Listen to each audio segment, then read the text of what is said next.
भारत के most wanted अपराधी दाऊद इब्राहिम को पाकिस्तान में जहर दिया गया।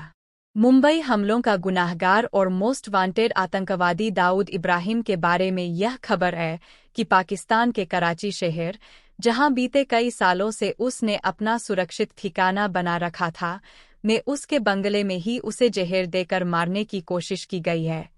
सोशल मीडिया के हवाले से कहा जा रहा है कि कराची में दाऊद को एक अस्पताल में भर्ती कराया गया है। उसकी हालत नाजुक है और डॉक्टर्स की टीम उसके इलाज में जुटी है। हालांकि उसे सामान्य रूप से बीमार होने की बात कहकर अस्पताल में भर्ती कराया गया है। गौरतलब है कि इससे पहले भी दावा किया गया था कि दाऊद कई गंभीर बीमारियों से जूझ रहा है। पिछले दिनों चर्चा थी कि गैंग्रीन के कारण कराची के एक अस्पताल में उसके पैर की 2 उंगलियां काट दी गई थीं। हालांकि इस बात की भी पुष्टि नहीं हो पाई थी। मोस्ट वांटेड आतंकवादी और डी कंपनी का प्रमुख दाऊद इब्राहिम भारत का भगोड़ा है। वह 1993 के मुंबई बम विस्फोटों का मास्टरमाइंड है, जिसमें 250 से अधिक लोगों की जान चली गई और हजारों लोग घायल हो गए। इसके बाद ही उसे भारत का मोस्ट वांटेड आतंकवादी घोषित किया गया था। तब से उसने पाकिस्तान में शरण ले रखी है। भारत ने कई बार इसके सबूत भी पेश किए।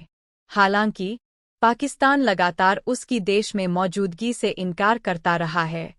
आखिर किसने ऐसा किया है? वे कौन सी शक्तियां हो सकती है जो दाऊद को उसके घर के भीतर जहर दे सकती है? इसके पीछे खुद पाकिस्तान की कोई एजेंसी है या फिर भारत और अमेरिका में से किसी का हाथ है? दाऊद इब्राहिम को जहर दिए जाने की बात सामने आने के बाद इसे कुछ लोग बीते करीब 2 वर्षों के दौरान मारे गए पाकिस्तानी आतंकियों से जोड़ रहे हैं। इनमें रियाज अहमद, शाहिद लतीफ़, ख्वाजा शाहिद और अबू हंजाला के नाम शामिल हैं। उनमें से कुछ को जहर देकर भी मारा गया है। पाकिस्तान में छिपे ये सभी आतंकवादी भारत की मोस्ट वांटेड लिस्ट में थे। दाऊद भी भारत के लिए मोस्ट वांटेड है और उसको भी जहर देने की बात सामने आई है, तो मामले को दूसरे आतंकियों की मौत से जोड़ा जा रहा है।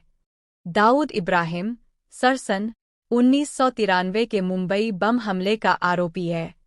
अमेरिका ने भी उसे आतंकी घोषित कर रखा है। मुंबई ब्लास्ट के बाद दाऊद भारत से भाग गया था। भारत की खुफिया एजेंसियां दाऊद के ठिकाने के साथ साथ उसकी आवाज तक हासिल कर चुकी है। खुफिया एजेंसियां पाकिस्तान में उसके उन ठिकानों तक भी पहुंचीं जिन्हें वह अब तक दुनिया भर से छिपाता रहा है।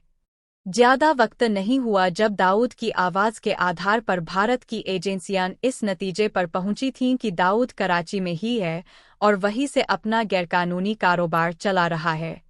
अन्य देशों में छिपे बैठे भारत के दुश्मन चुन चुन कर मारे जा रहे हैं। कुछ दिनों पहले कनाडा ने भारत पर यह आक्षेप लगाया कि अलगाववादी नेता हरदीप सिंह निज्जर, जो एक कनाडाई है, की हत्या भारत ने करवाई है। भारत और कनाडा के बीच काफी अच्छी दोस्ती थी, लेकिन अब अलगाववादी हरदीप सिंह निज्जर की हत्या के मामले ने माहौल पूरी तरह से बदल कर रख दिया है। दोनों देशों के रिश्तों में तनाव चरम पर है। G20 सम्मेलन में भी भारत और कनाडा के बीच आई दरार साफ नजर आई। प्रधानमंत्री नरेंद्र मोदी ने कनाडा में सिख अलगाववादियों के आंदोलन और भारतीय राजनीतिकों के खिलाफ हिंसा को उकसाने वाली घटनाओं को लेकर नाराजगी जताई थी, जिस पर कनाडाई पीएम जस्टिन ट्रूडो ने जवाब दिया था कि भारत कनाडा की घरेलू राजनीति में दखल न दे। G20 समिट के बाद जस्टिन ट्रूडो 12 सितंबर को कनाडा वापस गए और जैसे ही वे अपने देश पहुंचे, वहां से खबर आई कि कनाडा ने भारत के साथ ट्रेड मिशन को रोक दिया है।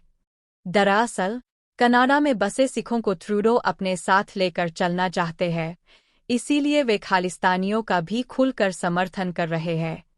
खालिस्तान समर्थकों ने निज्जर की हत्या के खिलाफ कनाडा के टोरंटो और लंदन, मेलबर्न सहित सैन फ्रांसिस्को जैसे कई शहरों में प्रदर्शन किए।